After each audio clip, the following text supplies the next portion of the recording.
Hello guys, welcome to Prady blogs. ఏంటి luggage చూపిస్తుంది అనుకుంటున్నారా? నేను మా ఊరికి వెళ్తున్నాను. ఎందుకు మా ఊరికి వెళ్తున్నానో తిరుపతి వాళ్ళకి అర్థమైపోయి ఉంటుంది. తిరుపతి కాని వాళ్ళకి నేను లాస్ట్లో చెప్తా ఎందుకో. ఇంకా నా వర్క్ ఫాస్ట్గా కంప్లీట్ చేసుకొని ఎల్లీలో ఒకటి పెట్టేసి ఇంకా నేను స్టార్ట్ అయిపోయాను. సికింద్రాబాద్కి వెళ్ళాలి. నేను first time train journey alone చేయబోతున్నాను. నేను ఇంతవరకు ఎప్పుడు ఒక్కటే వెళ్ళలేదు. మా ఫ్యామిలీతో ట్రిప్స్ వెళ్ళాము, టూర్కి వెళ్ళాను ఫ్యామిలీతో. ఇంకా మా తమ్ముడు వాళ్ళతో వచ్చాను 2 times. బట్ అలోన్ ఎప్పుడు చేయలేదు. I'm not comfortable with train journey. ఎందుకో తెలీదు. బస్ అలవాటు అయిపోయింది. బస్ టికెట్స్ చూస్తే 1700 1600 ఉంది. ఇంకెప్పటికైనా have to do this experience. Train journey alone ఎప్పుడైనా చేయాలి. ఎప్పటికైనా ఇది హెల్ప్ఫుల్లే అవుతుంది. సో ట్రై చేశాను. It was good.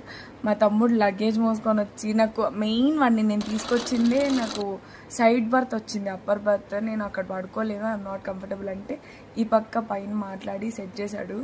And journey కూడా బాగానే ఉంది, నాకేమంత అన్కంఫర్ట్ అనిపించలేదు. బట్ నిద్ర సరిగ్గా పోలేదు. Finally done with my journey. బాగానే ఉంది, ఓకే. వచ్చేసాను. మా తమ్ముడు కోసం వెయిటింగ్. ఇంకో తమ్ముడు, నాకు ఎక్కడ పడితే అక్కడ తమ్ముళ్ళే, ఏం చేయలేం. మా తమ్ముడు వచ్చి పిక్ చేసుకున్నాడు. Finally I mean Tirupati. Yes, ఎందుకు మెయిన్గా వచ్చానంటే మన జాతర కోసం, తిరుపతి జాతర, గంగమ్మ జాతర కోసం వచ్చా. Okay, bye guys.